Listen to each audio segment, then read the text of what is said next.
সম্প্রতি এক ভাষণে বাংলাদেশের বিদ্যমান অবস্থায় সংখ্যানুপাতিক নির্বাচনী ব্যবস্থা কতটা উপযোগী কিংবা উপযোগী কিনা তা ভেবে দেখার অনুরোধ করেছেন বিএনপির ভারপ্রাপ্ত চেয়ারম্যান তারেক রহমান।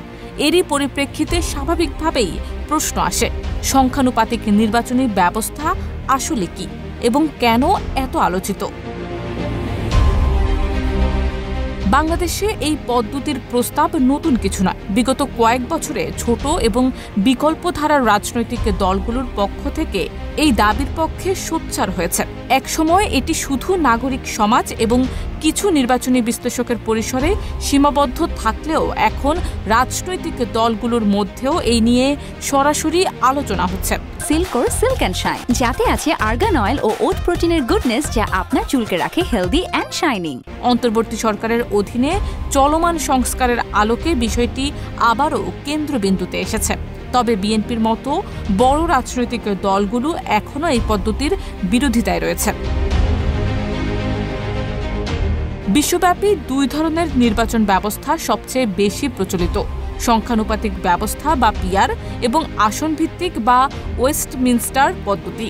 বর্তমানে বিশ্বের প্রায় ৮৫টি দেশে পিআর পদ্ধতি প্রচলিত, যেখানে একটি দল যত ভোট পায় সেই অনুপাতে জাতীয় সংসদে আসন পায়। এতে ছোট দলগুলো সংসদে প্রতিনিধিত্বের সুযোগ পায়। পিআর ব্যবস্থার মধ্যেই রয়েছে মুক্ত তালিকা, বদ্ধ তালিকা এবং মিশ্র পদ্ধতির ৩টি ধরন। বাংলাদেশ বর্তমানে ওয়েস্টমিনস্টার পদ্ধতি অনুসরণ করে, যা ব্রিটিশ উপনিবেশ পরবর্তী অনেক দেশের মধ্যেই প্রচলিত। এখানে যিনি সর্বোচ্চ ভোট পান তিনি নির্বাচিত হন, তবে এতে অনেক সময় এমন প্রার্থীও জয়ী হন যিনি মোট ভোটের তুলনায় অপেক্ষাকৃত কম ভোট পেয়ে নির্বাচিত হন। ফলে অনেক ভোট শেষ পর্যন্ত প্রতিনিধিত্বহীন থেকে যায়।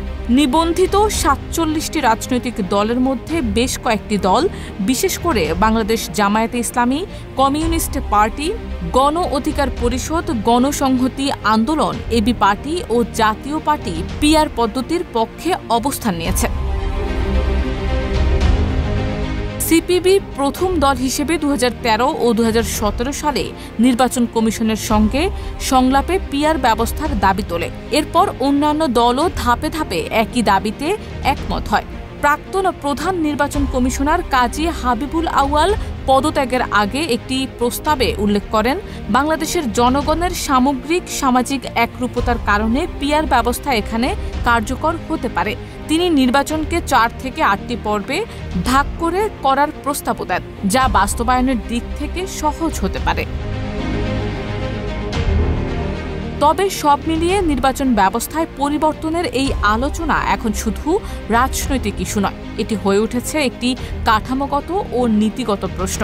আর সেই প্রশ্নের উত্তর দিতে হলে প্রয়োজন জাতীয় ঐকমত্য, রাজনৈতিক সদিচ্ছা এবং কার্যকর সাংবিধানিক ব্যবস্থা।